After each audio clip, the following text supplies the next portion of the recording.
Bismillahirrahmanirrahim. Assalamualaikum warahmatullahi wabarakatuh. Waalaikumsalam warahmatullahi wabarakatuh. Alhamdulillahirabbil alamin. Assalatu wassalamu ala asrofir rasulillahi ajmain. Amma ba'du. Yang saya hormati dosen pengampu yaitu Dr. Vicky Hartato MM serta teman-teman yang hadir pada hari ini. Baiklah, di sini kami dari kelompok 3 akan mempresentasikan yaitu pajak perusahaan. Pemateri pertama yang akan disampaikan oleh Zulfa, kami persilahkan. Baiklah, saya akan menyampaikan tentang pengertian pajak.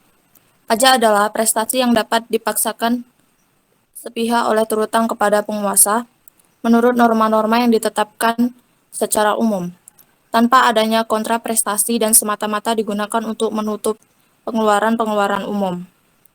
Menurut Dr. Suparman Sumahamidaja, pajak adalah iuran wajib berupa uang atau barang yang dipungut oleh pengusaha berdasarkan norma-norma hukum guna menutup biaya produksi barang-barang dan jasa-jasa kolektif dalam mencapai kesejahteraan umum. Dari definisi ini tidak tampak istilah dipaksakan karena bertitik tolak pada istilah iuran wajib. Menurut Kementerian Keuangan Republik Indonesia, DJP, dalam bukunya Lebih Dekat dengan Pajak, menyebutkan bahwa pajak merupakan kontribusi wajib kepada negara yang terutang oleh orang pribadi atau badan yang bersifat memaksa berdasarkan undang-undang dengan tidak mendapatkan imbalan secara langsung dan digunakan untuk keperluan negara bagi sebesar-besarnya kemakmuran rakyat. Baiklah, selanjutnya akan disampaikan oleh Nurul Hidayah. Yang kedua yaitu pengertian pajak perusahaan. Pajak penghasilan biasa disebut dengan pajak penghasilan pasal 25 atau PPh 25 adalah pajak yang dikenakan untuk orang pribadi, perusahaan, atau badan hukum lainnya atas penghasilan yang didapat. Di Indonesia, awalnya pajak penghasilan diterapkan pada perusahaan perkebunan yang banyak didirikan di Indonesia. Pajak tersebut dinamakan dengan pajak perseroan atau PPS. Pajak perseroan adalah pajak yang dikenakan terhadap laba perseroan dan diberlakukan pada tahun 1925. Selanjutnya macam-macam pajak perusahaan. Pertama, pajak penghasilan pasal 21. Pajak penghasilan pasal 21 adalah pajak atas penghasilan berupa gaji, upah, honorarium, tunjangan, dan pembayaran lain dengan nama dan dalam bentuk apapun sehubungan dengan pekerjaan, jasa, dan kegiatan yang dilakukan oleh wajib pajak orang pribadi dalam negeri. Yang kedua, pajak penghasilan pasal 23. Pajak lain yang menjadi kewajiban bagi perusahaan yang sudah berjalan adalah pajak penghasilan pasal 23. Yang ketiga ada pajak penghasilan pasal 26. Pajak penghasilan pasal 26 merupakan pajak penghasilan yang dikenakan atas transaksi dengan wajib pajak luar negeri. Yang keempat, pajak penghasilan pasal 4 ayat 2. Pajak penghasilan pasal 4 ayat 2 adalah pajak penghasilan yang dikenakan atas transaksi persewaan atas tanah atau bangunan, pengalihan hak atas tanah atau bangunan, penghasilan atas usaha dari jasa konstruksi, dan penghasilan yang berasal dari dividen perusahaan yang dibayarkan kepada orang pribadi. Yang kelima ada final berdasarkan PP nomor 23 tahun 2018. Pada bulan Juli tahun 2018, pemerintah menerbitkan peraturan pemerintah nomor 23 tahun 2018 tentang pajak penghasilan atas penghasilan dari usaha yang diterima atau diperoleh wajib pajak yang memiliki peredaran bruto tertentu. Yang keenam ada pajak pertambahan nilai. Pajak pertambahan nilai merupakan suatu pajak yang dikenakan atas konsumsi dalam negeri oleh pribadi, badan, atau pemerintah. Selanjutnya ada tarif pajak pada perusahaan. Tarif pajak khusus berlaku untuk jenis perusahaan tertentu. Yang pertama, perusahaan minyak dikenakan pajak pada tarif tetap sebesar 30% sampai 45%. Perusahaan pertambangan umum dikenakan pajak berkisar antara 30% sampai 45%. Perusahaan geotermal dikenakan pajak penghasilan pada tingkat 34%. Perusahaan konstruksi dikenakan pajak final pada tingkat 2% dari peredaran bruto. Desain konstruksi, supervisi, atau konsultasi perusahaan dalam kategori ini, selain konsultasi hukum dan pajak, dikenakan pajak pada tingkat 4%. Materi selanjutnya akan dijelaskan oleh Mustafa.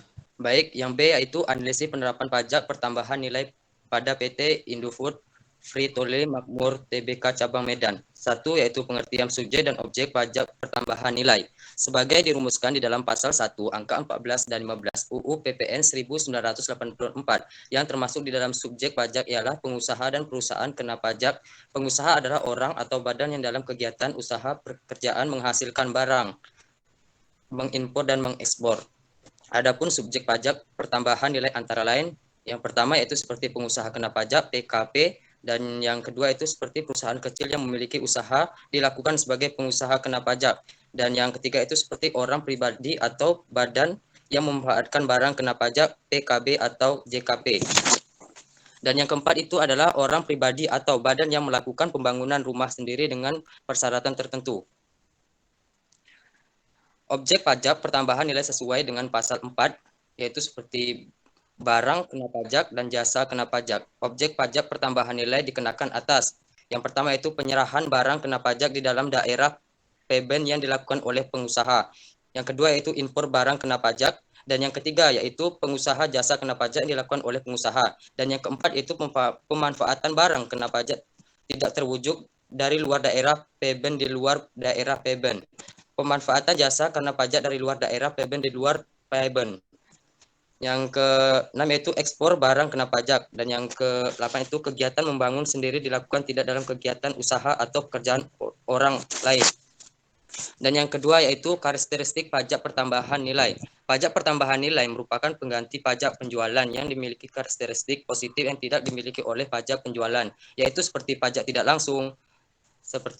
langsung, ataupun pajak objektif, multistektak, pajak pertambahan nilai yang bersifat kumulatif walaupun memiliki karakteristik multistektak. Yang selanjutnya akan disampaikan dengan M. Al-Hadi. Baik, selanjutnya yaitu mekanisme pemungutan pajak pertambahan nilai. Mekanisme pemungutan oleh pemungut PPN bendahara pemerintah yang telah diatur oleh Keputusan Menteri Keuangan dan berlaku pada tanggal 1 Januari 2004 sebagai berikut. Pertama, dalam jumlah pembayaran yang dilakukan oleh bendahara pemerintah atau kantor perbendaharaan dan kas negara, termasuk dalam pajak yang tertuang. Kedua, pada saat PKP rekaan mengajukan tagihan, wajib membuat faktur pajak dan SSP.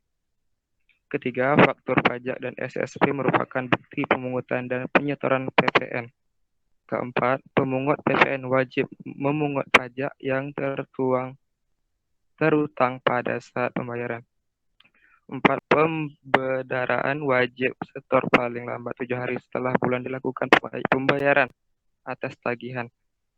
Selanjutnya, penyetoran pajak yang dipungut oleh pemungut PPN wajib disetor ke kas negara dalam jangka waktu yang sudah ditetapkan. Selanjutnya yaitu faktur pajak pertambahan nilai. Faktur pajak adalah bukti pungutan pajak yang dibuat oleh pengusaha kena pajak yang melakukan penyerahan barang kena pajak maupun jasa kena pajak, atau bukti pungutan pajak karena impor barang kena pajak yang digunakan oleh Direktorat Jenderal Bea dan Cukai. Faktur pajak juga merupakan sarana untuk mengkreditkan pajak masukan. Oleh karena itu, faktur pajak harus diisi secara lengkap, jelas, dan benar, dan ditandatangani oleh pejabat yang ditunjuk oleh pengusaha kena pajak untuk menandatanganinya. Terdapat 3 jenis faktur pajak di dalam mekanisme pajak pertambahan nilai. Yang pertama yaitu faktur pajak standar, yang memuat keterangan nama, alamat, NPWP yang menyerahkan barang kena pajak atau jasa kena pajak, nama, alamat, NPWP pembeli barang kena pajak atau penerima jasa kena pajak, jenis barang atau jasa, jumlah harga jual atau penggantian dan pemotongan harga, pajak pertambahan nilai yang dipungut, pajak penjualan atas barang mewah yang dipungut, kode, nomor seri, dan tanggal pembuatan faktur pajak, serta nama jabatan dan tanda tangan yang berhak menandatangani faktur pajak. Yang kedua yaitu faktur pajak sederhana. Faktur pajak sederhana adalah faktur pajak yang digunakan sebagai tanda bukti pungutan pajak yang dibuat oleh pengusaha kena pajak untuk menampung kegiatan penyerahan barang kena pajak maupun jasa kena pajak yang dilakukan secara langsung kepada konsumen akhir. Biasanya, faktur pajak sederhana digunakan oleh pembeli barang kena pajak atau penerima jasa kena pajak dan tidak diketahui identitasnya. Bentuk faktur pajak sederhana dapat berupa bon kontan, faktur penjualan, segi jas register, karcis, kwitansi yang dipakai sebagai tanda bukti penyerahan atau pembayaran atas penyerahan barang kena pajak atau jasa kena pajak yang bersangkutan. Yang ketiga yaitu faktur pajak gabungan. Faktur pajak gabungan adalah faktur pajak yang dibuat meliputi semua penyerahan barang kena pajak atau jasa kena pajak yang terjadi selama 1 bulan kepada pembeli yang sama atau penerima jasa yang sama. Faktur pajak gabungan ini sama dengan bentuk faktur pajak standar, hanya terdapat perbedaan dalam pengisiannya, yaitu faktur pajak standar dibuat untuk tiap-tiap transaksi, sedangkan faktur pajak gabungan dibuat untuk transaksi selama 1 bulan kepada pembeli BKB atau penerima JKB yang sama. Baik, selanjutnya akan dilanjutkan oleh Dilma. 5. Perhitungan pajak pertambahan nilai. Cara menghitung PPN adalah sebagai berikut. PPN tarif kali dasar pengenaan pajak. A. Tarif pajak pertambahan nilai PPN. Sistem PPN menganut tarif tunggal yaitu sebesar 10%. Namun demikian, mengingat UU PPN menganut asas decision principle dalam pengenaan pajaknya, maka untuk kegiatan ekspor dikenakan tarif 0%. B. Dasar pengenaan pajak DPP. Dasar pengenaan pajak adalah jumlah harga jual atau penggantian atau nilai impor atau nilai ekspor atau nilai lain yang ditetapkan dengan keputusan Menteri Keuangan yang dipakai sebagai dasar untuk menghitung pajak yang terutang. Selanjutnya akan disampaikan oleh Elsie. 6. Kelebihan dan kekurangan pajak bertambah nilai. Kelebihan pajak bertambah nilai. A. Mencegah terjadinya pengenaan pajak berganda. B. Netral dalam perdagangan dalam dan luar negeri. C. Pajak pertambahan nilai atas peroleh barang modal dapat diperoleh kembali. D. Konsumen selaku pemikul beban pajak tidak merasa dibebani oleh pajak tersebut. Kekurangan pajak bertambah nilai. A. Biaya administrasi relatif lebih tinggi. B. Menimbulkan dampak regresif. C. Pajak pertambahan nilai sangat rawan dari upaya penyeludupan pajak. D. Konsekuensi dari kelemahan tersebut di atas.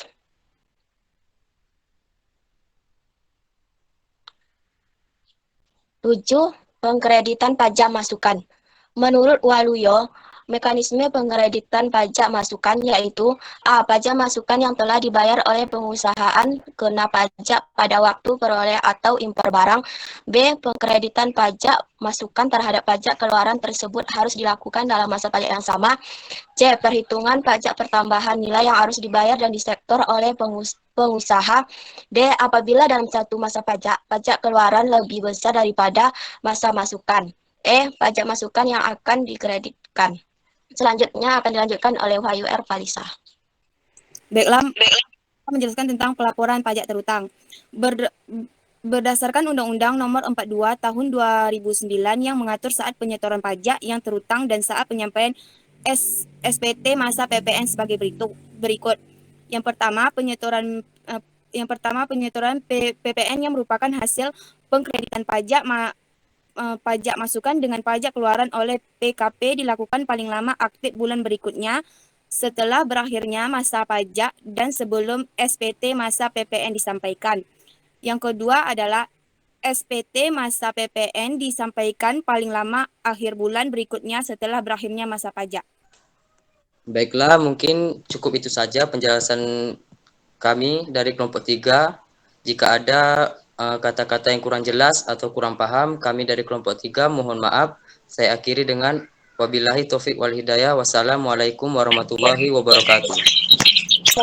Waalaikumsalam warahmatullahi wabarakatuh.